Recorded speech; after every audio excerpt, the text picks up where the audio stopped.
मेरे दिल में कुछ नहीं, तुम्हारे दिल में है। मैं अगर ना लेती हूँ, तुम सब घंटे दिमाग से सोचो कि जो अभी पहले लेता है, बोलता रहता है कि जो भागना है वो लेकर उठा, घंटे दिमाग से सोचो।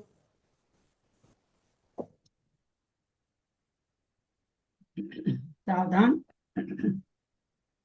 सुमन दीदी प्लीज म्यूट कर लेंगे, मंगलाचरण चालू कर रहे दीदी, प्लीज म्यूट कर लेंगे। मध्याह्निक स्वाध्याय प्रतिष्ठापन वेलायाम श्री श्रुत भक्ति काय सर्गम कुर्वे हम।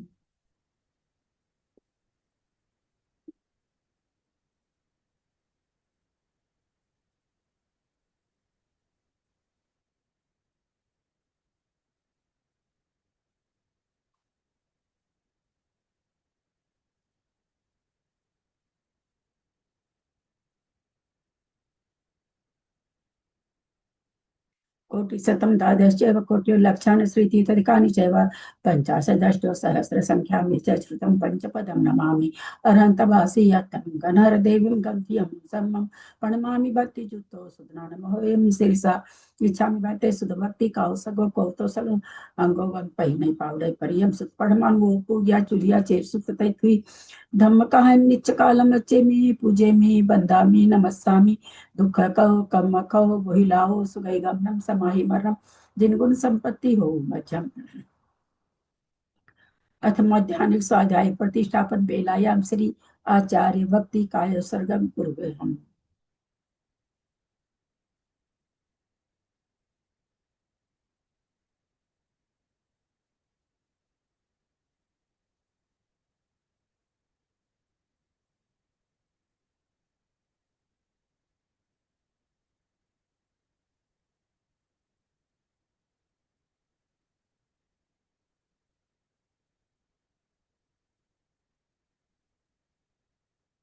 तुरत जल्दी पारगेभ्यः स्वपरमतिभावना पटुमतिभ्यः सुचरितपोनितिभ्यो नमो गुरुभ्यः गुण गुरुभ्यः 36 गुण सम्मग्गे पंचभ्याचारकरण संतरी से सीसानुग्रह कुशले धम्मारिये सदा वंदे गुरु भक्ति संग में नय तरंती संसार सायरं घोरं छिन्नन्ति अटकमं जमन मरणं न पावन्ति ये नित्यं व्रत मंत्र होम निरता ध्यानाग्निहोत्राकुला सटकर्मा विरता तपोधन साधु क्रिया साधव शील प्रवर्णा गुण प्रहनाश चंद्रार्क तेजोदिका मोक्ष द्वार कपाट पाटन भटा क्रीडन्तु मां साधव गुरु पान्तु नो नित्यं ज्ञान दर्शन नायकः चारित्राणो गंभीरा मार्गोपदेशकः इच्छामि बन्ते आर्य भक्ति कौसगो कौतुसलिन समनान समदन संचारी जुक्तान पंचभ्याचाराणम आर्यानम आयरादि सुदनादो सुदनानवदेश्याम तीरयन पालयारं संस्थानां नित्यकालम् अच्छेमि पूजेमि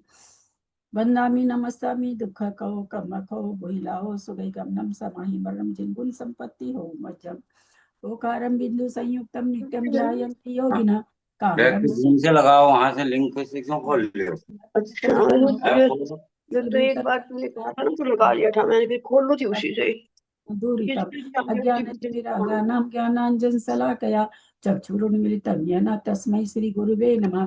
श्री परम गुरुवे नमः। परम पराचार्य गुरुभ्यो नमः।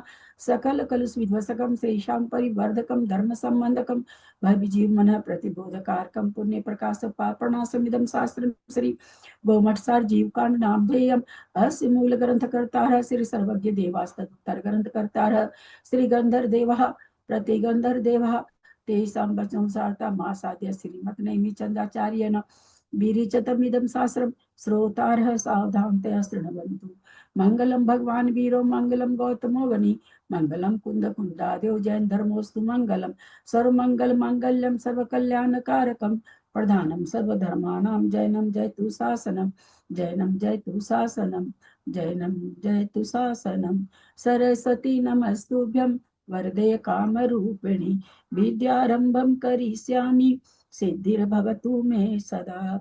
द्वादशं जिनवानी माता की जय। परम मांगलिक ग्रंथ गोमठसार जी जीव कांड जी की जय। आचार्य भगवान श्री नेमिचंद आचार्य की जय।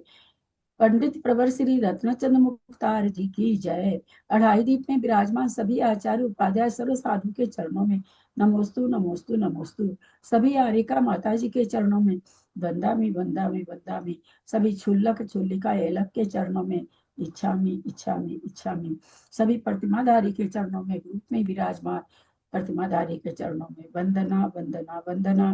ग्रुप में विराजमान पूज्य जनों का नेमचंद भाई साहब का सादर चरण स्पर्श। सभी से सादर जय जय। हम लोग परम मांगलिक विभा दीदी आप म्यूट कर लेंगे, सभी अपने आप को चेक कर कर लेंगे ना, रहे हैं, सभी म्यूट करेंगे प्लीज। जिसको आचार्य भगवंत नेमिचंद आचार्य ने गाथा रूप में लिखा है और उस पर पंडित प्रवर रत्नचंद्र मुख्तार जी की टीका से हमारा स्वाध्याय चल रहा है। जीवकांड जी के अंदर 20 परिवर्तनों का वर्णन है, जिसके द्वारा जीव के बारे में बताया गया है। सबसे पहले ग्रंथ में 14 गुण स्थान में कौन कौन से भाव पाए जाते हैं, इसका वर्णन आया था। उसके बाद पहली परूपना गुण स्थान परूपना चल रही है। उसमें हम लोगों ने 6 गुण स्थान हम लोग पढ़ चुके। किस तरह से परमात्म के भेद 80 होते हैं, किस तरह से संख्या प्रस्तार संख्या प्रस्तार परिवर्तन नष्ट और समुदिष्ट कैसे निकाला जाता है, ये सब हमने जाना। नष्ट से समुदिष्ट, नष्ट से आलाप निकालना, आलाप से नष्ट निकालना। उसी के 37,500 भेद भी होते हैं, ये भी आचार्य में बताए। वहाँ निद्रा को 1 नहीं लेके 5 निद्रा ले लिया गया, स्नेह को 1 नहीं लेके 2 लिया गया, स्नेह और मोह भी का था 4 नहीं लेकर के 25 ली गई। तो इस तरह से उसके भेद जब एक के साथ एक भंग बनाए जाते हैं तो फिर भंगों की संख्या भी बढ़ करके 37,500 हो जाती है, ऐसा हमने जाना। 7वां गुण स्थान चल रहा है, उसी का विवेचन हमारे 2 दिन से चल रहा है, गाथा नंबर 46-47 का ही। सिद्धम शुद्धम पणमिय जिनिंद वर्णेमि चंदमकलंकम गुणरयन भूषणुदयम जीवस्य परुगणम बोच्छम।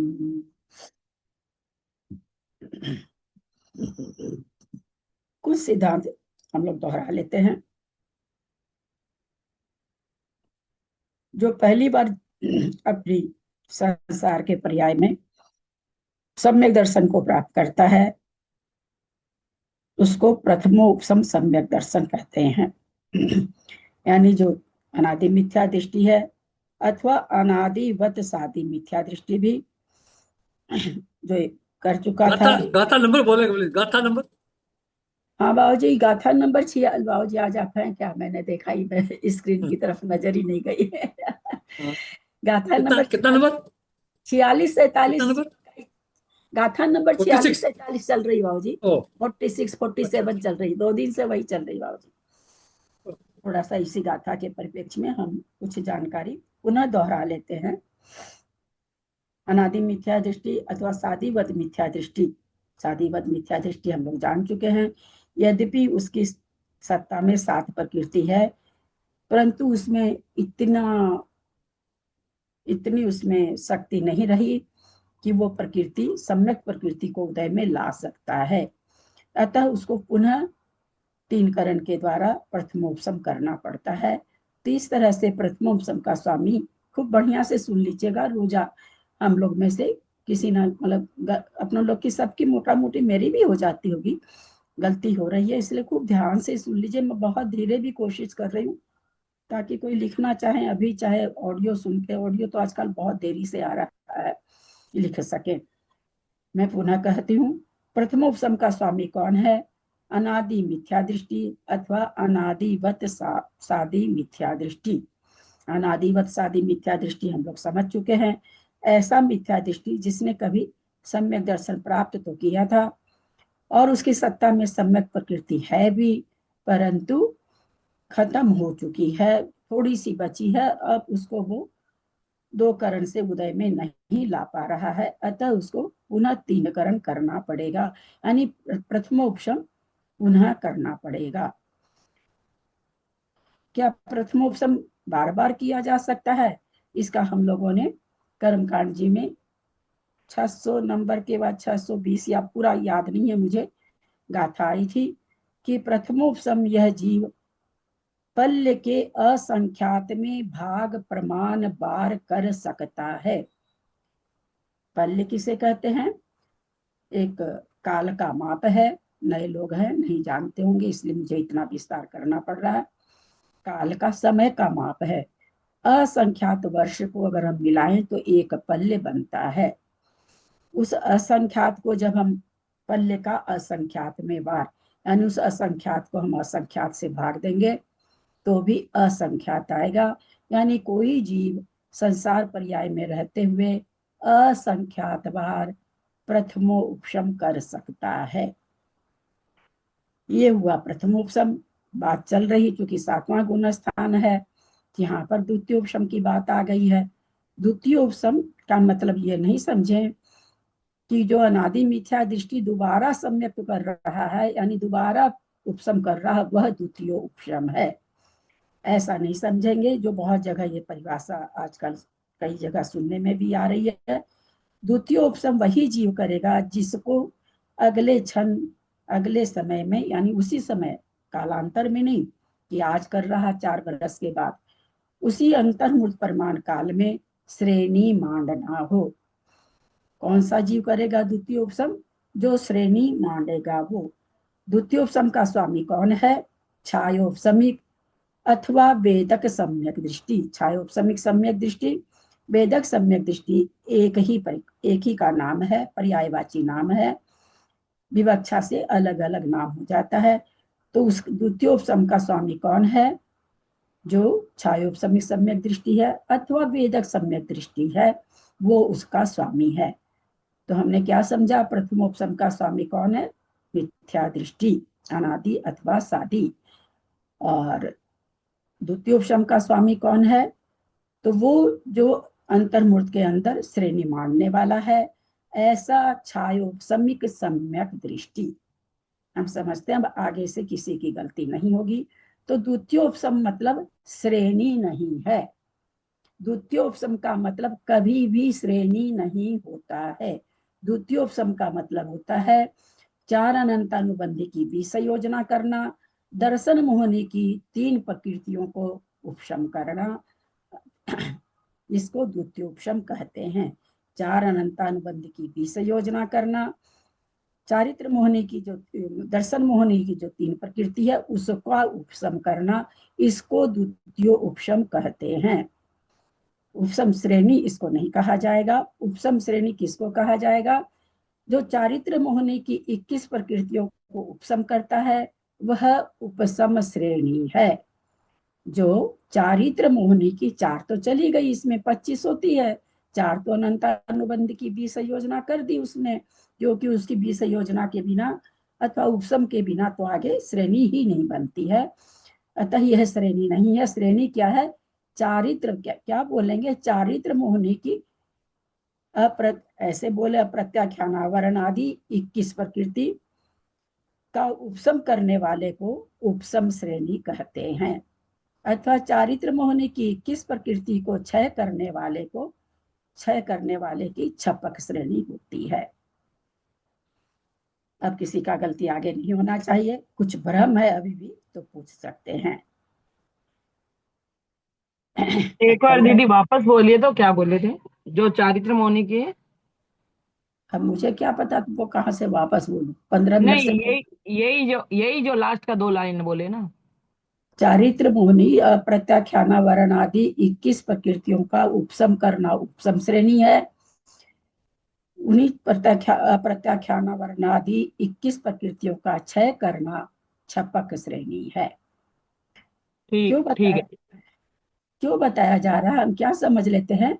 4 अनंतानुबंधी और 3 प्रकृति यानी द्वितीयोपशम को ही हम श्रेणी कह देते हैं। द्वितीय उपशम कभी भी श्रेणी नहीं है।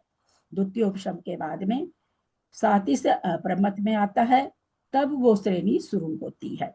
अभी श्रेणी शुरू ही नहीं हुई। तो कभी द्वितीयोपशम अलग चीज है।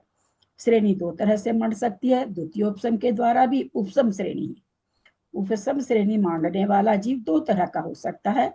एक तो वो है जो द्वितीयोपसम करके चढ़ रहा है, एक वह है जो छायिक सम्यक दृष्टि है, वो भी उपसम श्रेणी मांड सकता है।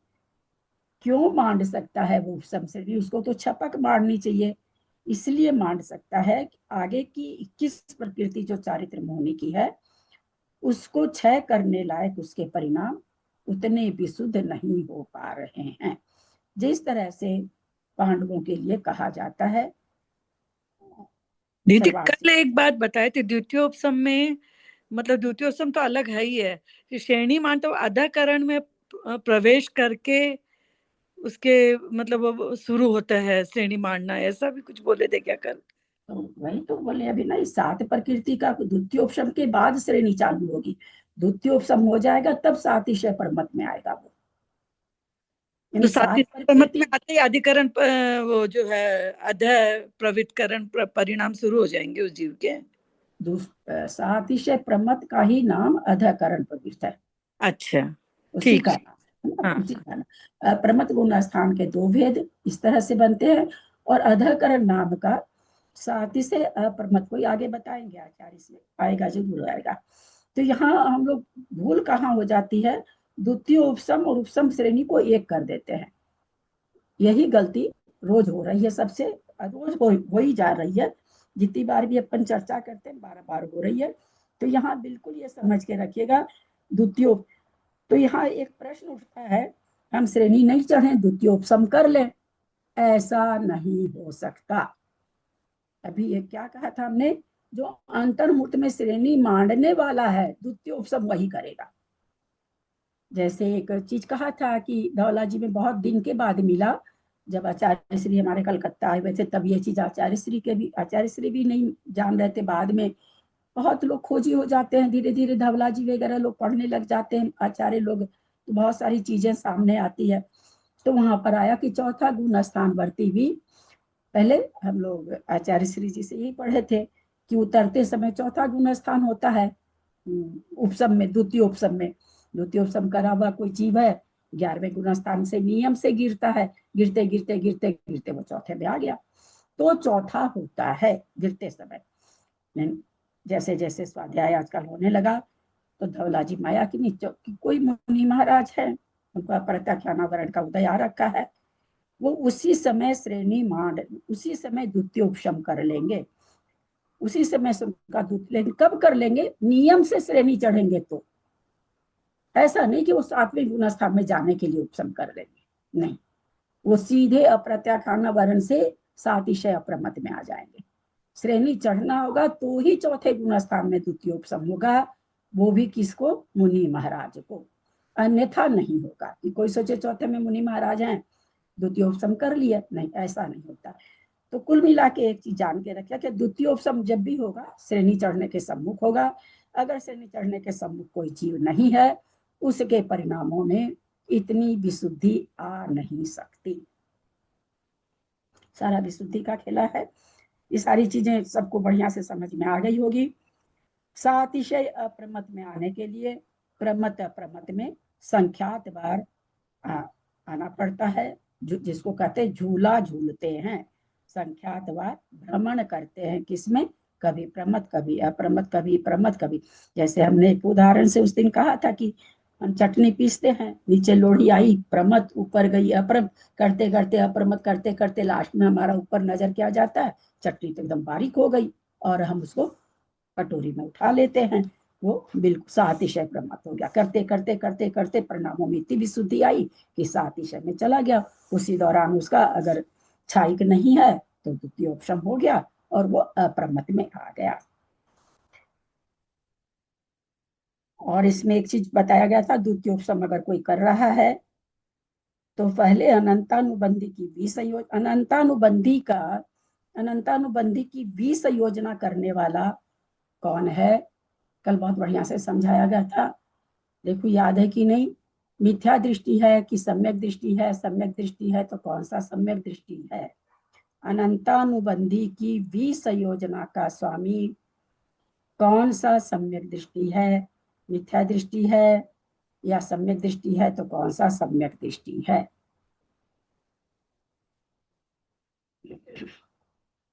बोलिए ज्ञान प्रकाश जी। दीदी वेदक समय दृष्टि। वेदक सम्यक दृष्टि, बहुत अच्छा। क्षय तो करके करेगा क्या, तो कर चुका, क्षय कर चुका है ना, तो ऑलरेडी विसंयोजना कर चुका। मिथ्या दृष्टि अनंतानुबंधी की विसंयोजना नहीं करता। कौन करता है, जब भी करेगा तो छायोपसमिक सम्यक दृष्टि होगा या वेदक सम्यक दृष्टि होगा। वो पहले अनंतानुबंधी की विसंयोजना करेगा, फिर तीन प्रकृति का उपशम करेगा अथवा क्षय करेगा। तो इस तरह से हमने क्या जाना कि अनंतानुबंधी के विसंयोज का स्वामी कौन हुआ, छायोपसमिक अथवा वेदक सम्यक दृष्टि। ये सारी चीज आज समझ में आ गई होगी। बाकी जिन्होंने लिखा है लिख लियो, बाकी नहीं तो ऑडियो तो थोड़ा देरी से ही आएगा, थोड़ा स्टाफ को आजकल टाइम नहीं है, कुछ ऑफिस में काम चल रहा है इसलिए वीडियो नहीं आ पा रहे हैं। तो यहाँ तक अब हमने ये चीज समझ ली, अब आगे हम लोग चलते हैं। वो जो 7वें नरक का नारकी है, वो अनंतानुबंध की विषय योजना कर रहा है। कैसे कर रहा है, तो पहले उसने या तो यहाँ से समय प्रकृति सत्ता में लेके गया है, अथवा वहां जाके प्रथमोपशम करके सम्यक प्रकृति को लाया है, वेदक बना है। तो परिणाम विशेष से नारकियों के भी अनंतानुबंध की विसंयोजना हो जाती है। ऐसा अपने कर्मकांड में मुख्य गाथा ही आई थी। तो अनंतानुबंधी का विसंयोजन का स्वामी कौन है, चारों गति के जीव हैं। प्रथमोपशम सम्यक दर्शन करने के स्वामी कौन है, चारों गति के जीव ही हैं। इसी से लगता हुआ एक प्रश्न कर लेते हैं। स्वयंभू रमन में समूर्छन जन्म से पैदा होने वाला 1000 योजन का वो घड़ियाल, जिसका कहते हैं कि 5वां गुण स्थान भी हो जाता है। ध्यान से सुनेंगे, समूर्छन जन्म वाला 1000 योजन का वो घड़ियाल जो कदाचित कहते हैं 5वां गुण स्थान भी प्राप्त कर लेता है, वो प्रथमोपशम कब करता है।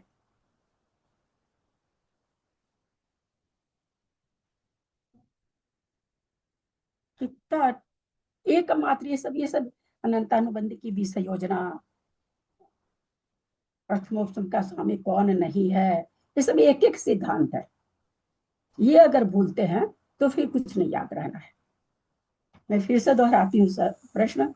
समूर्छन जन्म वाला स्वयंभू रमन में जीव है कोई, नेचुरली त्रियंची है, मनुष्य तो होते नहीं है, संगी पंचेंद्रिय है, और वो वहां पर 5वां गुण स्थान भी प्राप्त कर लेता है।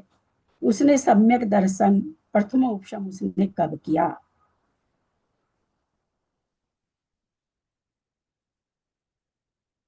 बोलिए कविता जी।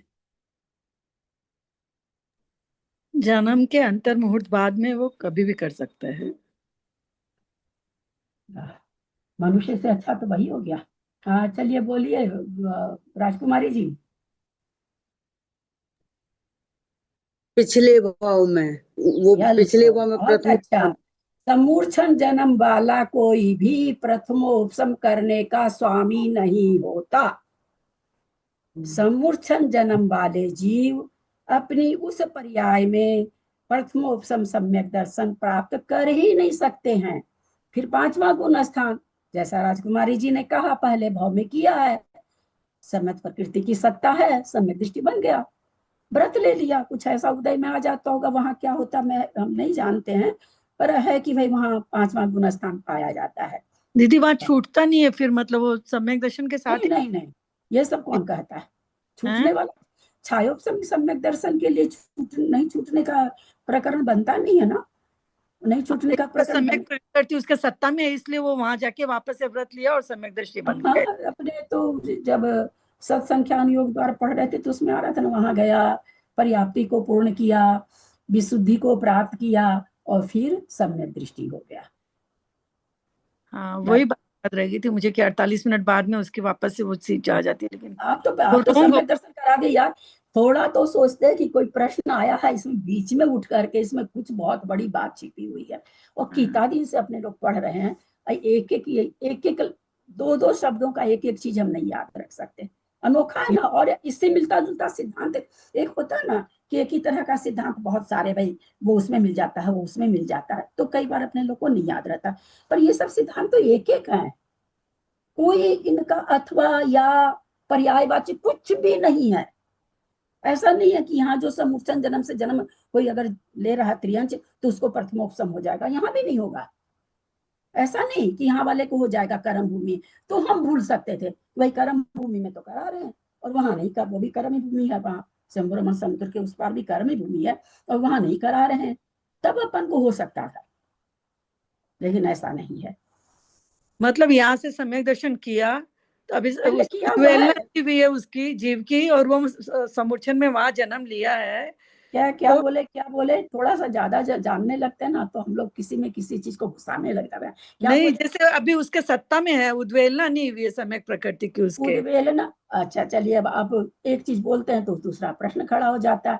मैंने अभी सम्यक दर्शन, मैं अपनी बात कर रही हूँ, मनुष्यों की, मैं मतलब मनुष्य, हाँ। और अगले पल हम मिथ्यात्व में आ गए, तो उद्वेलना होगी कि नहीं? और फिर मैं 10 सेकेंड के बाद में वापस मैं चौथे गुना स्थान में आ गई, मेरे उद्वेलना हुई थी कि नहीं हुई थी? थोड़ी थोड़ी हुई, लेकिन पूरा नहीं हुआ सम्यक बस वही ना, उद्वेलना मिथ्यात्व में जाती, उद्वेलना चालू हो जाती है, पुनः आ जाता वो जीव, पुनः रुक जाती, पुनः मिथ्यात्व हो जाता, पुनः उद्वेलना होती है। तो बहुत असंख्यात वर्ष लगते हैं उद्वेलना होने में। तो असंख्यात वर्ष की आयु थोड़ी रहती है, असंख्यात वर्ष की आयु तो खाली अपने उसमें है, भोग भूमि में है। भोग भूमि का जीव जाके वहां जन्म नहीं लेगा, है ना, वो तो जब भी जाएगा तो देव में जाएगा, है ना। तो इसलिए हो नहीं सकती एक पर्याय में किसके उद्वेलना होगी? देव और नारकी के, हाँ मनुष्य और त्रियंश के नहीं होगी कभी भी, हाँ, ठीक है क्योंकि दीदी। 50 वर्ष की आयु है ही नहीं उसकी। हाँ, पेज नंबर कौन सा है? अभी पेज नंबर पर आई नहीं है, अभी तो जवानी चल रहा है सब चीज। तो इस तरह से हम लोग आज इतनी चीजों को समझे, और कुछ बीच में स्पेशल आएगा तो आप लोग को अपन लोग समझेंगे। चल रहे हैं पेज नंबर 47 पर, नीचे 46, नीचे जो 2 पंक्ति है, 46वीं गाथा का विशेषार्थ। स्वस्थान अप्रमत गुण स्थान में गमनागमन आदि क्रिया होती है, अथवा अप्रमत गुण स्थान में अन्यथा, सोचे कि आगे का सेंटेंस तो ठीक नहीं बैठ रहा अथवा बोलने से, अन्यथा अप्रमत गुण स्थान में परिहार विशुद्धि संयम के अभाव का प्रश्न आ जाएगा। क्या कहना चाह रहे कि भाई ऐसे तो कहते हैं ना कि 7वां गुण स्थान तो क्या ध्यान का गुण स्थान है, वहां पर क्रिया नहीं होती, तो वहां पर क्रिया नहीं होती तो परिहार विशुद्धि संयम वाले मुनि महाराज 2 कोष का विहार कर रहे हैं, तो कोई अंतर्मुहूर्त में तो नहीं कर लेंगे, उनके बीच में 7वां गुण स्थान भी आएगा, छठा भी आएगा, 7वां भी आएगा, छठा भी आएगा। तो वो यहाँ पर कह रहे हैं कि हम 46 नंबर की गाथा ये का विशेषार्थ से बता रहे हैं कि ऐसा नहीं समझ लें कि जिनको परिहार विशुद्धि संयम है वो अप्रमत गुण स्थान में रहने से और वो गमनागमन नहीं होगा। उनका तो गमनागमन, जिससे उनको तीनों काल में 2-2 कोष चलना है, परिहार विशुद्धि संयम वाले मुनि महाराज को, चाहे चतुर्मास हो चाहे कुछ भी, उनको हमेशा चलना है। तो चल रहे हैं तो 2 कोष, कोई अंतर्मुख में तो चल नहीं जाएगा, तो अप्रमत भी होगा, अप्रमत भी होगा। तो इसीलिए कह रहे हैं कि अगर परिहार विशुद्धि संयम वाले मुनि महाराज के अप्रमत गुण स्थान में अगर गमनागमन का अभाव मानेंगे तो फिर परिहार विशुद्धि संयम बनेगा ही नहीं फिर तो, क्योंकि परिहार विशुद्धि संयम तो लगातार रहता, छूटता तो ऐसे तो छूटता नहीं है, तो इसलिए बोला अभाव का प्रसंग आ जाएगा। इसलिए 7वें गुण स्थान में ये कहना चाह रहे हैं कि गमनागमन क्रिया करते हुए भी 7वां गुण स्थान बनता है, ये कहना चाह रहे हैं। क्योंकि जो निरंतर ध्यान में रत है उनके क्रिया का अभाव होने से परिहार विशुद्धि संयम संभव नहीं है। कहा भी है, जिसकी आत्मा ध्यान रूपी अमृत के सागर में निमग्न है, जो वचन यम मौन का पालन करता है, और जिसने गमनागमन आदि शरीर संबंधी संपूर्ण व्यापार संकुचित कर लिया है, ऐसे जीव के शुभ अशुभ क्रियाओं का परिहार बन ही नहीं सकता। क्योंकि गमनागमन आदि क्रिया में प्रवृत्ति करने वाला ही परिहार कर सकता है, प्रवृत्ति नहीं करने वाला नहीं। क्या कहना चाह रहे हैं भाई? परिहार विशुद्धि संयम तो वास्तव में वही है ना कि चल रहे हैं फिर भी विशुद्धि बनी हुई है। फिर परिहार विशुद्धि संयम कैसा? अगर एक जगह बैठ कर ही परिहार विशुद्धि संयम है तो सभी का है ना। जितने भी मुनि महाराज अपरमत में आते हैं, बैठे हुए अपने ध्यान में बैठे हुए हैं, नहीं उनके कोई भी असंयम पना नहीं हो रहा। फिर परिहार विशुद्धि संयम का क्या मतलब हुआ? वो ये कहना चाह रहे हैं। तो परिहार विशुद्धि संयम वाला गमनागमन करते हुए भी उसके हिंसा नहीं होती है अप्रमत गुण स्थान में। तो प्रवृत्ति करने वाला थोड़ी परिहार विशुद्धि कह रहे हैं। प्रवृत्ति क्रियाओं में प्रवृत्ति करने वाला ही परिहार कर सकता है। यानी परिहार विशुद्धि किसके हो सकती है? जो प्रवृत्ति कर रहा है। जो प्रवृत्ति नहीं कर रहा उसके तो चुपचाप जो बैठा उसके तो हिंसा हो ही नहीं रही है ना, वो तो चुपचाप बैठा ही है। तो ऐसा कह रहे हैं यहाँ पर। इसलिए ऊपर के ध्यान अवस्था को प्राप्त गुण स्थानों में परिहार विशुद्धि संयम नहीं बन सकता। 47वीं गाथा का शेष विशेषार्थ सातिशय अप्रमत गुण स्थान में स्थिति कांडघात व अनुभाग कांडघात न होने के कारण सातिशय अप्रमत, जिसको अधकरण कहते हैं। क्या क्या होता है उसमें? अपने लोग पढ़ चुके हैं कि सभी में 4 कार्य होते हैं। सातिशय में भी, अपूर्वकरण में भी और अनिवृत्तिकरण में भी, सब जगह अलग अलग उनके 4 कार्य ऐसे बताया गया था। तो किसी को याद है क्या सातिशय प्रमत में 4 विशेष कार्य कौन कौन से होते हैं? पुराने लोग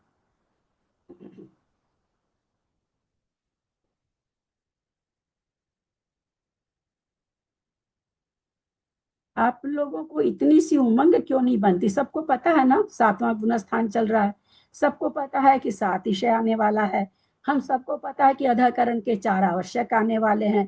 तो पहले से देख के क्यों नहीं रखते हैं भाई? इतना सा भाव क्यों नहीं बनाते हैं? क्योंकि पढ़े हुए नहीं पढ़े रहते ना, तब तो भाई आगे का आपको पता ही नहीं, तो क्या रखेंगे। लेकिन हम लोग बहुत से लोग इसमें पढ़े में, सबको पता है 4 आवश्यक हर गुण स्थान के हैं। हाँ बोलिए त्रिशला जी। इसमें प्रशस्त प्रकृतियों का जो विभाग है वो तो द्विस्थानिक हो जाता है, और प्रशस्त प्रकृतियों का जो अनुभाग है वो जो है मतलब चारों हो जाते हैं। जैसे इसमें प्रशस्त प्रकृतियों का तो ये है, भाभी में मतलब शब्द मुझे याद नहीं रहा। चारों प्रकृति जैसे अम्र सर्क यही है ना, यही ठीक बोल दिया ना मैं ये चक्रावती है, ये तो जो है चारों मतलब प्रशस्त प्रकृति तो चौक मिल जाती है, चारों मतलब भाग हो जाते हैं उसके, अमृत तक हो जाते हैं। और जो अप्रशस्त प्रकृति है उसका जो दोनों जो खराब वाले भाग हैं वो हट जाते हैं और 2 हल्के वाले भाग रह जाते हैं। मतलब मैं 4 हो गए क्या? नहीं, 2 रह जाते हैं अप्रशस्त प्रकृति के। मतलब 4 आवश्यक हो गया क्या? अच्छा 2 आवश्यक है। आवश्यक बोलिए। 2 आवश्यक तो 2 हो गए। ये शुरू से ही किसको याद है 4 आवश्यक? बोलिए रंजू जी, आप भी हाथ उठा रहे थे। जी प्रणाम दीदी। अनंतानुबंधी कसाय और अधकरण, अपूर्वकरण, अनिवृत्तिकरण, इनका संपूर्ण द्वारा 12 कसाय 9 कसाय इनकी भी। हम तो 4 आवश्यक पूछ रहे हैं, आप क्या एक भाभी अनंत गुणी की शुद्धि बढ़ जाती है, 3 हो गए, एक और है अनंत गुणी की शुद्धि बढ़ जाती है, तो वो जो प्रकृतियां हैं वो स्थानक हो जाती हैं। और किसी को याद है क्या? 4 वो है, वो 4 हो जाती हैं। चलिए सबसे पहले 7वें गुण स्थान में सबसे पहले काम जो कि 5वें गुण स्थान से हो रहा है, गुण श्रेणी निर्जरा। क्या चालू हो जाती है? गुण श्रेणी निर्जरा। गुण श्रेणी निर्जरा का मतलब गुणित रूप से कर्म निर्जरित होने लगते हैं, क्योंकि सभी के कर्म हमेशा ही, हम लोग के भी निर्जरा तो हो ही रही ना, प्रति समय निर्जरा भी हो रही है, बंद भी रहा है।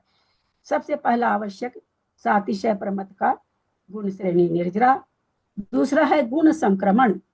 गुण संक्रमण किसे कहते हैं? अप्रशस्त प्रकृति का प्रशस्त में बदलना।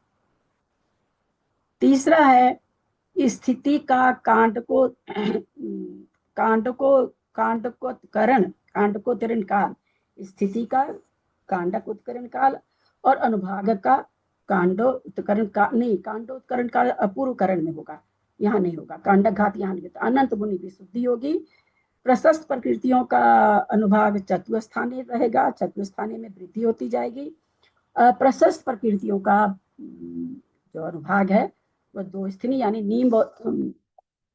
नीम कांजी बीस हलाल नहीं होगा, नीम कांजी रूप होगा। यानी प्रशस्त प्रकृति का जो चतुस्थानीय होगा अनुभाग बढ़ता जाएगा, वृद्धि होती जाएगी उसमें चतुस्थानीय में। और अप्रशस्त प्रकृति का दो 20 हलाल रूप से तो नहीं होगी, नीम कांजी रूप से होगा। और सबसे पहला आवश्यक गुण श्रेणी निर्जरा, दूसरा आवश्यक गुण संक्रमण, तीसरा प्रशस्त प्रकृतियों का अनुभाग में चतुस्थानीय वृद्धि, और अप्रशस्त प्रकृतियों को 2 स्थानीय होना। इसमें आएगा शायद नीचे आएगा शायद। चलिए चलते हैं। सातिशय अप्रमत गुण स्थान में वही है, स्थिति कांडोत्करण, अनुभाग कांडोत्करण, ये कहाँ होता है? आगे जाके 8वें में होता है। न होने के कारण अनुपशामक और अछपक विशेषण दिया गया है। कहते हैं 47वीं गाथा में दिया उन्होंने सातिशय प्रमत का गुण स्थान का, कि यहाँ पर वो जीव क्या है, 46 की दूसरी पंक्ति में ना, अनुव समो अखवो। तो बोला चूंकि यहाँ पर स्थिति कांडघात अनुभाग कांडघात नहीं हो रहा है, इसलिए यहाँ पर उस जीव को, अभी वो जीव नहीं पता है कि वो उपसम श्रेणी चढ़ेगा कि छपक श्रेणी चढ़ेगा, क्योंकि यहाँ पर ऐसा कोई भेद नहीं आया, ऐसा कोई कार्य नहीं देखा जा रहा है कि इससे ये समझा जाए कि ये जीव आगे छपक चढ़ने वाला है। हाँ, अगर द्वितीय उपसम करके चढ़ रहा है तो उपसम ही चढ़ेगा, लेकिन अगर कोई छायिक सम्यक दृष्टि है, वो सातिशय में प्रवेश कर गया है, सातिशय अप्रमत में उसको कोई नहीं कह सकता है कि छपक। केवल ज्ञान की बात मत लाइएगा, केवली तो बहुत कुछ जानते हैं कि वो छपक चढ़ने वाला है कि उपसम चढ़ने वाला है, क्योंकि 7वें गुण स्थान में जो 4 आवश्यक होते हैं वो 4 उपसम वाले के भी होते हैं, छपक वाले के भी होते हैं। तो ये कह रहे हैं अनुभाग कांडघात न होने के कारण अनुपसामक अछपक विशेषण दिया गया है। द्वितीय उपसम सम्यक दृष्टि के अनंतानुबंधी चतुष्क का विसंयोजन हो जाने से, दर्शन मोहनी की 3 प्रकृतियों का उपसम हो जाने से, अथवा सम्यक दृष्टि की इन 7 प्रकृतियों का क्षय हो जाने से चारित्र मोहनी की कर्म की 21 प्रकृतियां शेष रह जाती है, जिनका उपसम या क्षय करने के लिए अधकरण, अपूर्वकरण, अनिवृत्तिकरण, ये 3 करण किए जाते हैं। तो जो अधकरण शुरू हुआ है 7 प्रकृति का उपशम या क्षय करने के बाद ही हुआ है, और अधकरण सातिशय अप्रमत को कहते हैं। अतः जो अभी थोड़ी देर पहले हम लोगों ने समझा था कि 7 प्रकृतियों का या तो उपशम हो या क्षय हो, उसके बाद ही वो सातिशय अप्रमत कहलाएगा, वो चीज यहाँ पर आई है। ये 3 करणों में से अपूर्व करण तो 8वें गुण स्थान में होता है, अनिवृत्तिकरण 9वें गुण स्थान में होता है, अधकरण नामक कोई गुण स्थान नहीं है। अतः प्रथम अधकरण सातिशय अप्रमत गुण स्थान में होता है। सारी चीज हम लोग समझ चुके हैं अभी थोड़ी देर पहले। इस सातिशय अप्रमत गुण स्थान में अधकरण द्वारा प्रति समय अनंत गुणी विशुद्धि बढ़ती है। अप्रशस्त प्रकृतियों का अनुभाग बंद अनंत गुणाहीन द्विस्थानिक होता है। कोई भी प्रकृति जब बनती है, कोई भी कर्म जब फल देता है, अप्रशस्त प्रकृति जब, अप्रशस्त मतलब पाप वाली प्रकृति जिससे हमको तकलीफ होती है, दुख होता है, ऐसी प्रकृतियां फल देती है। तो वो जो नए लोग हैं, थोड़ा सा बताना पड़ रहा है, 4 तरह से देती है। या तो नीम रूप लगेगा, भाई थोड़ा थोड़ा दुख होगा, और थोड़ा ज्यादा बुरा लगेगा तो कांजी रूप हो जाएगा, और ज्यादा बुरा लगेगा तो एकदम विष के जैसे लगेगा, और ज्यादा बुरा होगा तो हलाहल। हलाहल और विष में क्या अंतर है?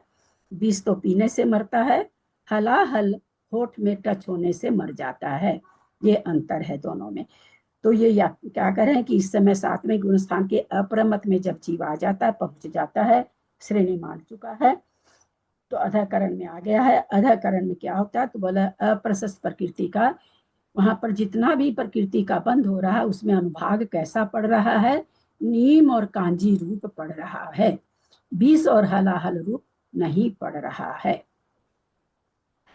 ये यहाँ पर बता रहे, द्विस्थानिक उसी को कहते हैं कि 4 स्थान से 2 स्थान वाला होने लगा। क्या चीज, अनुभाग बंध, फल देने की शक्ति कम आ गई है अप्रशस्त में। प्रशस्त में क्या कह रहे हैं, और प्रशस्त प्रकृतियों का अनुभाग बंध अनंत गुना वृद्धिगत होता हुआ चतुस्थानिक होता है, चारों तरह का होता है। वो क्या है, गुड़, खांड, शर्करा और अमृत। गुड़ रूप से जो वेदन हो रहा था वो खांड रूप से होने लगेगा, खांड रूप से जिसका हो रहा था वो शर्करा रूप से होगा, और फिर और भी अमृत तुल्य उसको प्रशस्त प्रकृति का उदय अनुभाग समझ में आने लगेगा। अनुभाग इस तरह से उदय में आता चला जाएगा। तो वो करें, प्रशस्त प्रकृतियों का अनुभाग तो चतुस्थानीय रहता है, परंतु बढ़ता बढ़ता जाता है। प्रत्येक बंधा अपसरण द्वारा स्थिति बंध घटता हुआ होता है। ये 4 आवश्यक कार्य अधःकरण से प्रारंभ हो जाते हैं। स्थिति बंधा अपसरण,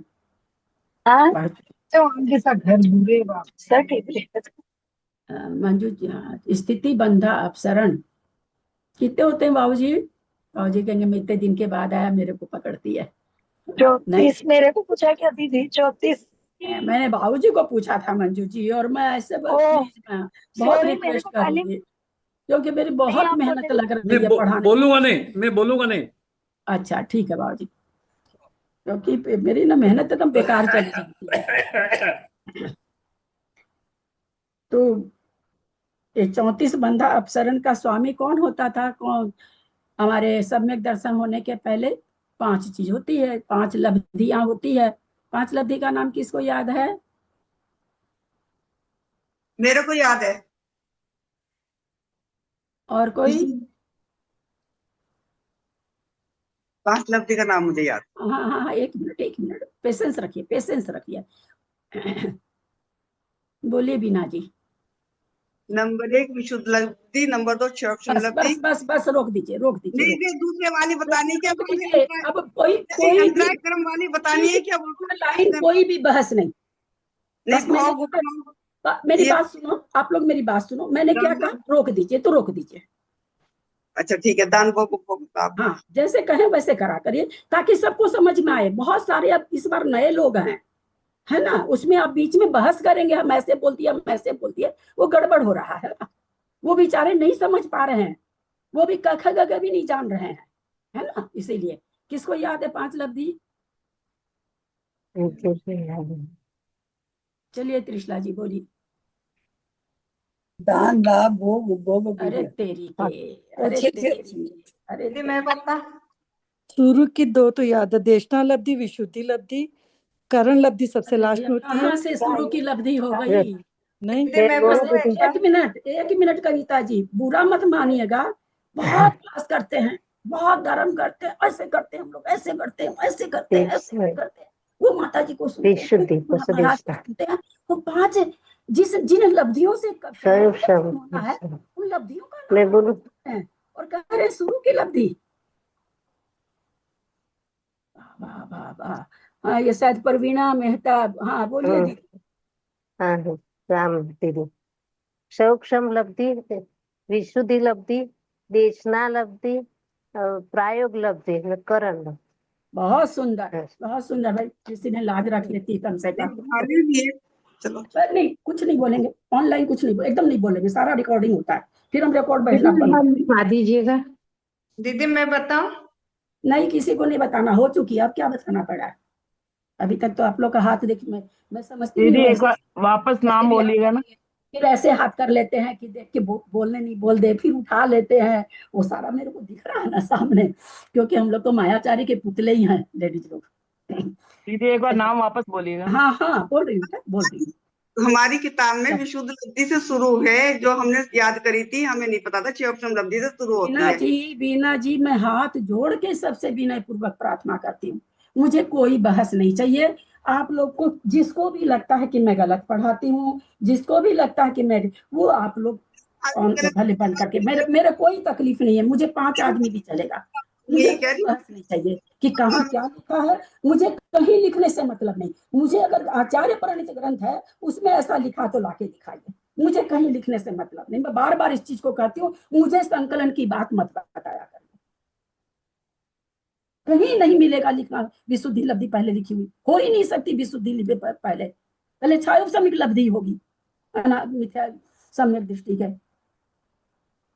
तो हम गलत बोलेंगे और फिर क्या क्या बोलेंगे और फिर बहस करते चले जाएंगे, कितना हाथ जोड़ने पर भी लोग नहीं मानते।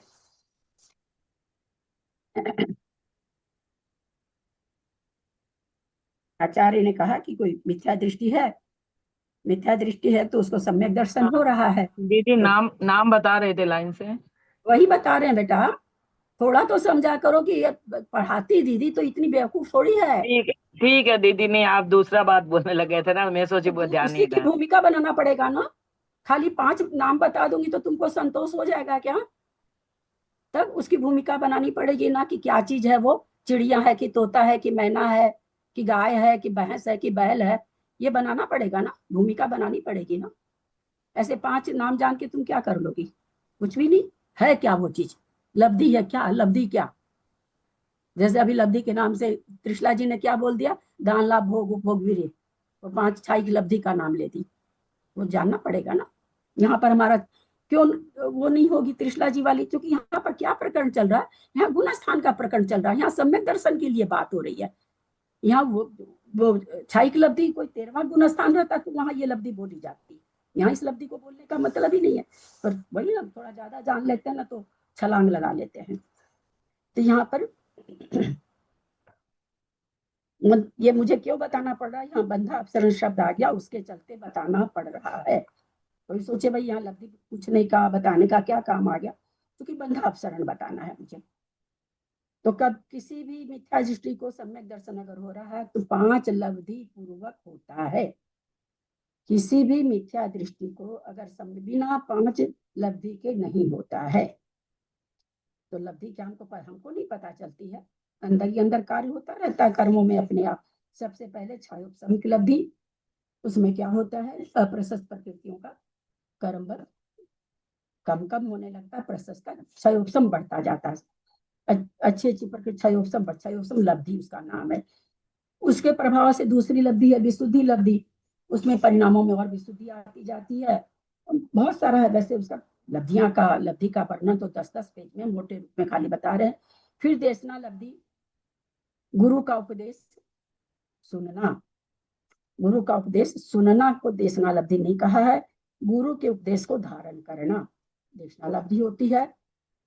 कोई पूछे कि अभी सम्यक दर्शन किसी को हो रहा है तो कोई देशना लब्धि से ही हो रहा है, देशना लब्धि का मतलब ये नहीं है हमको जिस भाव में सम्यक दर्शन हो रहा है वहां हमको देशना लब्धि मिले ही, पूर्व जन्म की मिली हुई रहती है वो भी लेकिन देशना लब्धि मिली हुई रहेगी तभी वो आगे वो बढ़ेगा। उसके बाद आती है 3 लब्धि हो गई, छायोपसमिक, विशुद्धि, देशना, प्रायोग्य लब्धि। बहुत लोग बहुत ये कर रहे हैं, प्रायोग्य लब्धि किसे कहते हैं? चलिए 3 तो बात कर दी है। प्रायोग्य लब्धि में क्या होता है?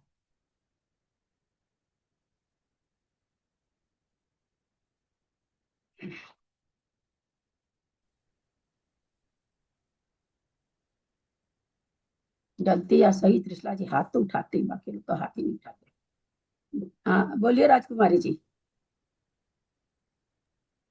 कर्म की स्थिति अंतः कूड़ा कूड़ी रह जाती है,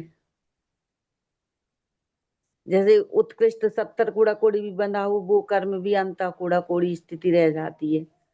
है तो सही, हाँ, लेकिन पूरा अधूरा अर्थ है। और कोई बोलेंगे? मैं बोलूं ताई जी?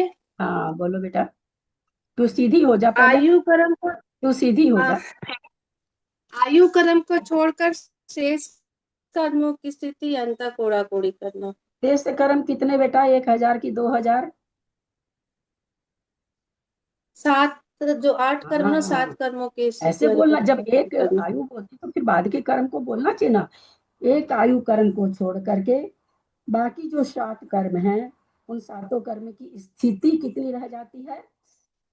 अंतः कोड़ा कोड़ी, यानी मिथ्या तो कितना है? 70 कोड़ा कोड़ी का वो कितना बचता है? अंतः कोड़ा कोड़ी बचता है।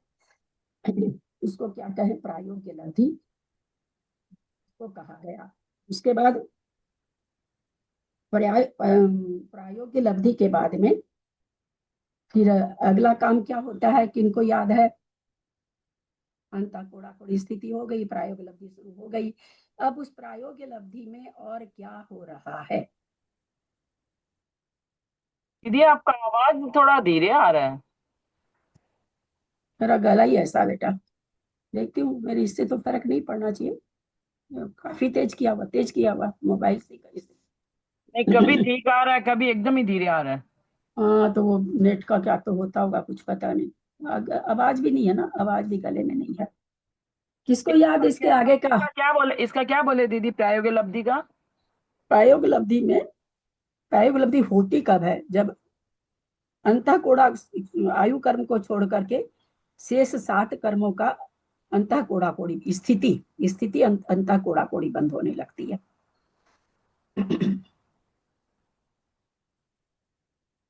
इसलिए बाबूजी आराधना समुच्चय में पूज्य सुपार्श्वती माता जी का वाक्य है कि ये प्रायोग लब्धि तक असंख्यातों बार हम लोग गए हैं, 1 बार 2 बार थोड़ी गए हैं। और अभव्य के भी होती है, यानी अभव्य। अब अपने कहते हैं ना कि उसको तो अनंतानुबंधी है, जैसे ये बात चल रही थी ना उस दिन कि भाई अनंतानुबंधी रहेगी क्या, उसके उदय में अनंतानुबंधी, आप लोग सब कोई कह रहे थे अनंतानुबंधी आएगी। अब देखिए वो अभव्य को अंतः कोड़ा कोड़ी का बंद हो रहा है, तो क्या अनंतानुबंधी के तीव्र उदय से हो रहा है क्या? नहीं हो रहा ना। अनंतानुबंधी के उदय में तो होगा नहीं अंतः कोड़ा कोड़ी का बंद, हो ही नहीं सकता है। वो तो 70 कोड़ा कोड़ी का बंद कराने वाली है। तो उस अभव्य जीव को हो रहा है अंतः कोड़ा कोड़ी का बंद। कैसे हो रहा है? कभी अप्रत्याख्यान रूप से उसकी कसाय बन रही है, कभी प्रत्याख्यान से बन रही है, स्वंजल रूप से उसकी कसाय बन रही है। हमेशा अनंतानुबंधी से नहीं उदय आ रही है। नहीं तो फिर ये अंतः कोड़ा कोड़ी का अभव्य को बंद घटेगा ही नहीं, क्योंकि एकदम माता जी बहुत अच्छे से लिखी कि ये प्रायोग लब्धि जो अभव्य जीव है उसने भी असंख्यातों बार प्राप्त कर ली है। हाँ, कम उसमें आगे का काम क्या होता है? शालू कहाँ किधर गई तुम यार? उसमें जो अनुभाग की स्थिति वो होते हैं ना 4 भाग, तो उसको कम कर देना, 2 कर देना कुछ। अनुभाग कभी कम नहीं होता बेटा, अनुभाग नहीं होता कम, अनुभाग कभी भी कम नहीं होता है ना। जितनी परिणामों में विशुद्धि आती जाएगी उतना अनुभाग तो बढ़ता जाएगा, अनुभाग कभी भी कम नहीं होता। किसको याद है? इस पर तो मैंने बहुत बड़ी स्टोरी सुनाई थी। किससे लगी हुई? बेनाड़ा जी से लगी हुई।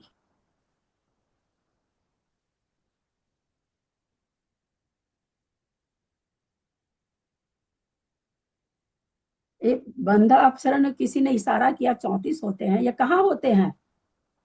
कौन से करण में होते हैं? करण लब्धि में।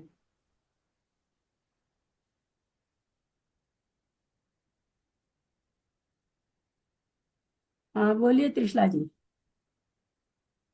प्रायोग्य में होते हैं। हाँ, हाँ, प्रायोग्य में ही होते हैं। ये 34 बंधा अपसरण भी अभव्य कर लेता है। सोचिए, कुछ नहीं आनी जानी है, 34 बंधा अपसरण होकर के भी करण लब्धि हो कोई जरूरी नहीं है, सम्यक दर्शन हो कोई जरूरी नहीं है। कब होगा? जब 34 बंधा अपसरण के बाद में हम अधः प्रवृत्ति में प्रवेश कर जाएंगे, तो नियम से फिर होगा, फिर कोई नियम बचा ये कर सकता है। 34 बंधा अपसरण में होता क्या है? यहाँ जैसा लिखा हुआ, स्थिति बंद घटते घटते अंतः कोड़ा कोड़ी स्थिति थी, इससे ज्यादा स्थिति तो थी नहीं कर्मों की, जो कि प्रायोग लब्धि के शुरू में हो गई थी। अब क्या होता है? अंतर्मूर्त में स्थिति घटाता है, शुरू में ज्यादा घटाते लब्धि सार में है ये चीजें, अपनी इसमें है ही नहीं, खाली ये समझाने के लिए कि इसमें क्या कह रहे हैं।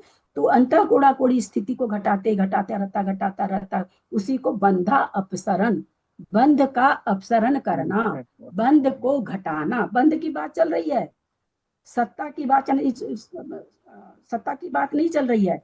बंध का अपसरण कर रहा है, यानी जो अंतः कूड़ा कोड़ी कर्म बन रहा था अब और कम, अब और अंतर्मूर्ति में कम कम कम कम बनता चला जाता है ना, इस तरह से एकदम कम कम बदने उसका स्थिति का बंधापसरण। तो घटता घटता होते होते सबसे पहले नरक गति 34 बंधापसरण में क्या होता है, जैसे जैसे बंधक का अपसरण होते होते पहले नरक गति जाती है, नरक आयु जाती है, त्रियंच गति जाती है, त्रियंच आयु जाती है, ऐसे करके 34 इस तरह से प्रकृतियां खत्म होते होते होते जो प्रकृति रहनी जरूरी है, जैसे अभी पंचेंद्रिय जाति अगर नहीं रहेगी, उसका बंध नहीं करेंगे तो फिर आगे करण किसको होगा, किसी और को थोड़ी होगा, वो रह जाएगी। देवगति नहीं खत्म होगी क्योंकि इसमें देवगति तो बनती ही रहेगी। तो कुछ इस तरह से हम लोगों ने 34 बंधापसरण पढ़े थे। बंधापसरण यहाँ समझाना चाह रहे थे कब हो रहा है, प्रायोगिक लब्धि के अंदर ही हो रहा है। इसके अंदर अप्रसत प्रकृतियां करीब करीब खत्म हो जाती है, अपसरित होते होते होते होते पुनः ये जैसे ही करण लब्धि प्राप्त हो गई, सम्यक दर्शन प्राप्त हो गया, पुनः वहां पर जो बंधने लगे, क्योंकि यहाँ स्थिति बंधा अपसरण में कुछ प्रकृतियां 5वें 6ठे गुण स्थान वाली भी खत्म हो जाती है, वो भी यहाँ पे चली जाती है अपसरित होते होते। जैसे सम्यक दर्शन को प्राप्त करता, फिर जहाँ जो बंधने लायक है, जिस गुण स्थान में वो जीव है, उस हिसाब से बंधना चालू हो जाती है। कि यहाँ पर 34 बंधा अपसरण के द्वारा सारी प्रकृतियों का बंध खत्म होता धीरे धीरे धीरे धीरे, है ना। अंता कोड़ा कोड़ी से थोड़ा और कम हुआ, थोड़ा और कम हुआ, इसका है 100 बरस, ऐसे करके लब्धिसार में पूरा इसका चार्ट है कि कितना कितना कम होता है। तो इस तरह से प्रायोगिक लब्धि में होता है। उसके बाद करण लब्धि शुरू होती है। 34 बंधापसरण के बाद इतनी विशुद्धि जब जीव के होती है, तब वो सातिशय अप्रमत कहलाता है। अभी तो 7वें गुण स्थान में है, बंधा अपसरण इतना जो कर रहा, कहाँ कर रहा, अप्रमत गुण स्थान में ही कर रहा है। कब कर रहा है, 7 प्रकृति को उपशम करने के बाद में, अथवा 7 प्रकृति को क्षय करने के बाद में। प्रथम करण की गाथा में आ गए, 48 नंबर की गाथा। प्रथम करण की अध प्रवृत्त करण संज्ञा का कारण, और इसका नाम अध प्रवृत्त संज्ञा क्यों है, ऐसा नाम क्यों है, उसका ये यहाँ पर बता रहे हैं कारण। उसके काल एवं उसमें होने वाले परिणामों का प्रमाण, परिणामों का प्रमाण का मतलब उस अध प्रवृत्त काल में कितना परिणाम पाए जाते हैं। कोई भी जीव हो सकता है, कोई भी जीव का मतलब प्रथमोपशम कर रहा तो चारों गति के जीव हो सकते हैं, 7वां गुण स्थान में तो केवल मनुष्य गति के जीव हो सकते हैं। करण परिणाम वही है, थोड़ा सा विशुद्धि में अंतर रहता है।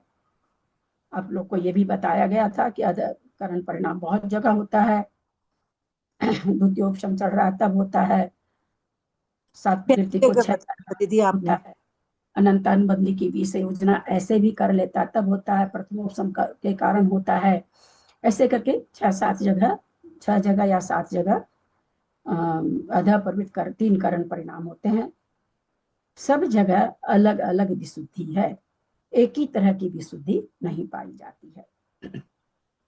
जैसा काम है वैसी विशुद्धि है। बहुत मोटे पेड़ को काटना है, मिथ्यात्व को काटना है, बहुत तीक्ष्ण और बहुत बड़ा कुल्हाड़ी कहिए या जो भी कहिए लेनी पड़ती है।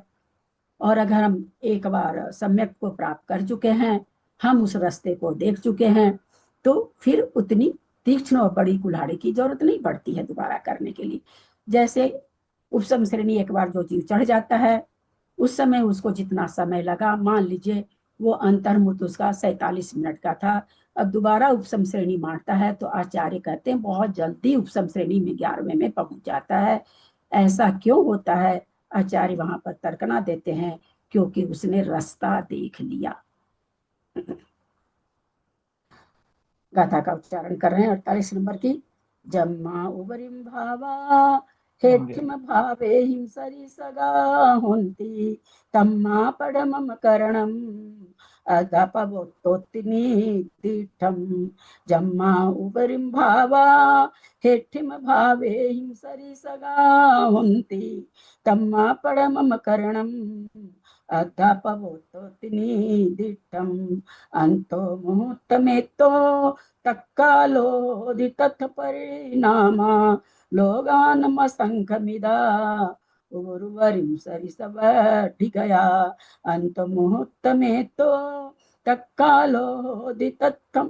तत्थम की तत् है तत्थ परिणामा लोगान असंख्य मिदा उर्वरिं सरिसवढ़ि गया। कथा का उच्चारण तो लोग करें, जो हाल फिलहाल में नहीं करें वो करेंगे। जम्मा वरिम भावा हेठिम भावे हिम सरी सगा होंती तम्मा पडमं करणम अदा अदा पवत्तोति दीर्घितम।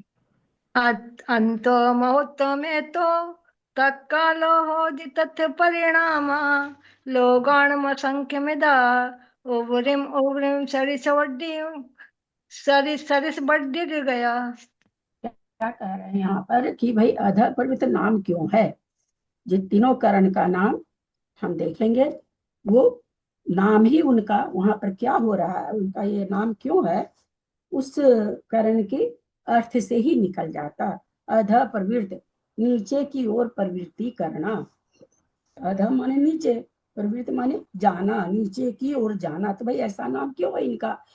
करण का परिणाम ऐसा क्यों है, नीचे की ओर जाना, ऐसा क्यों इसका नाम है?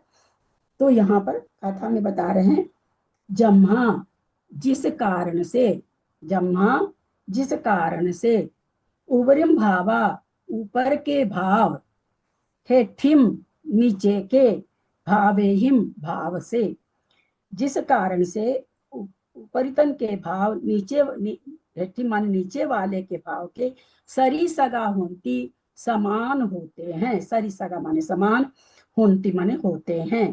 तम उस कारण से पढ़मम करणम पहला करण, अधापवोति अधपवित करण, अधापवत इति नोतीठम। इति इस कारण से, नीतीठम माने कहा गया है। जिस कारण से ऊपर के भाव, हेठिम माने नीचे के भाव के सरी सगा समान होते हैं, उस कारण से पहले करण को अध प्रवृत्त इति निदिठम ऐसा कहा गया है। अध प्रवृत्त इसलिए कहा गया है। अंतो मुहूर्तम एतो, अंतो मुहूर्तम अंतर मुहूर्त एतो माने इस करण का, अध करण का, इस करण का, तक कालो, तक तत् कालो, तत् माने एतो माने यहाँ पर प्रमाण हो जाएगा, अंत मुहूर्त प्रमाण, तत् का तक का तत् हो जाएगा, तत्कालो उसका काल है।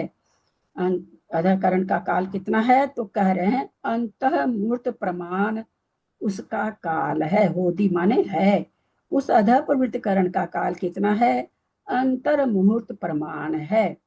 तथ परिणामा, वहां पर उसमें परिणामा जो परिणाम होते हैं उस अंतर मुहूर्त काल में कह रहे हैं तथ परिणामा, वहां जो परिणाम है, यहाँ इतना ही अर्थ अभी, लोगानम असंख्य मिदा, लोक के असंख्यात में भाग, मिदा माने प्रमाण, वहां जो प्रमाण है अंतर्मुहूर्त काल में कितने हैं?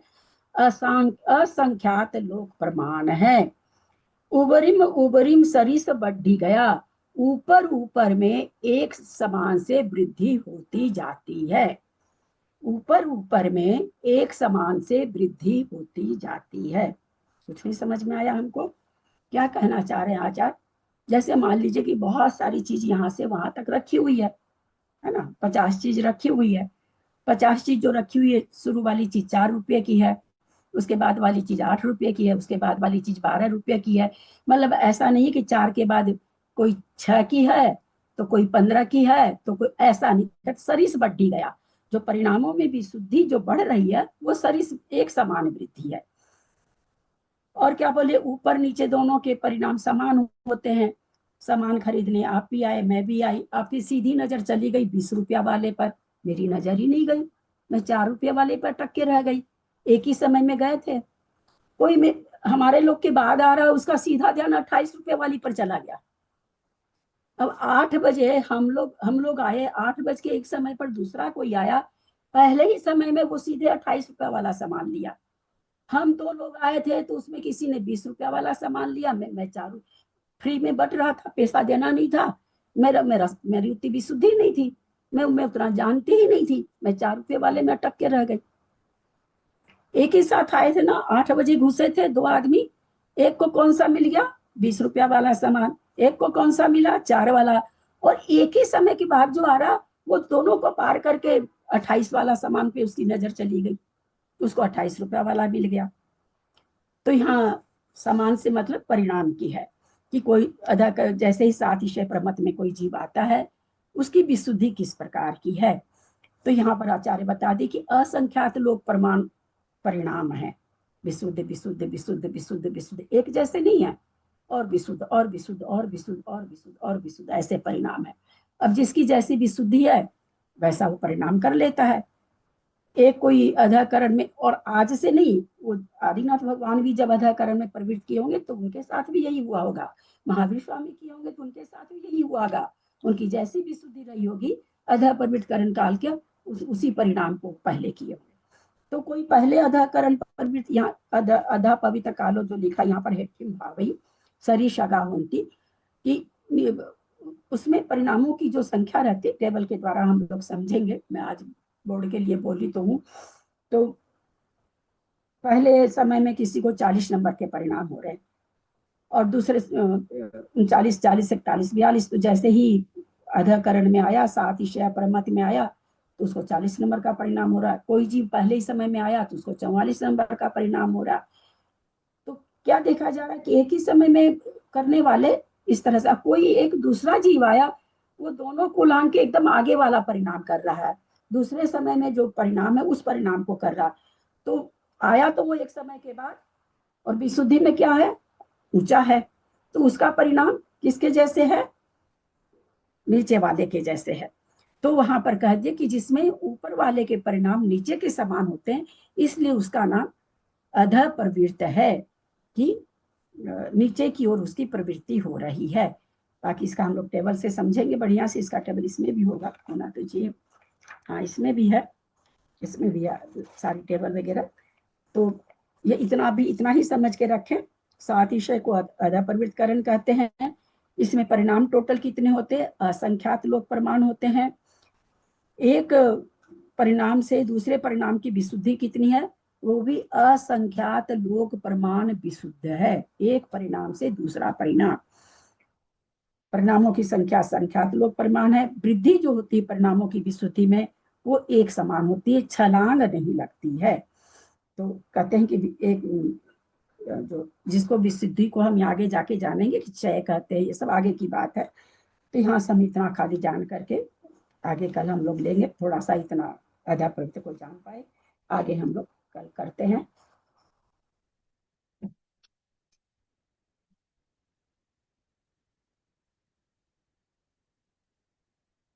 दीदी ये करण लब्धि में जब पहुंचता है तब फिर ये सब होता है, भाव मतलब विशुद्ध होना, और ये सब जो करण लब्धि में मतलब प्रवेश कर चुका है ना ये जीव। हाँ वो मेरा मिस हो गया, आप जब बोल रहे थे ना, पता नहीं बीच में घर में कुछ बोलने लगे और मतलब ध्यान पे मुझे समझ में नहीं आई ये चीज पूरी ठीक से, कि करण लब्धि में आपने क्या बताया। 34 बंधा अपसरण करते हैं, 34 बंधा अपसरण के बाद में ये जीव अधा प्रवृत्तकरण में पहुंच जाता है, 7 ईशय अप्रमत बन जाता है। हाँ बस वहां अधा प्रवृत्ति में ये कार्य अभी तो हो रहे हैं, अभी तो अंतर्मुक्त वहां रहेगा।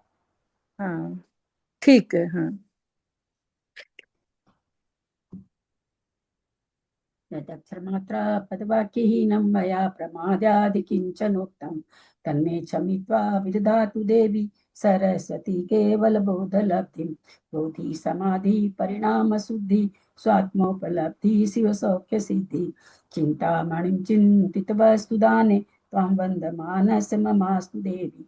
जा वाणी के ज्ञान ते सुझे लोकालो, सो वाणी मस्तक चढ़ो सदा दे दो। हे जिनवानी भारती तो ही जपू दिन रहे, जो तेरा शरणागत है सो पावे सुख चैन। देव भजू अरहंत को गुरु से हो निर्ग्रंथ, दया धर्म पालू सदा यही मोक्ष का पंथ। द्वादशंग जिनवानी माता की जय। 9 बार नमोकार।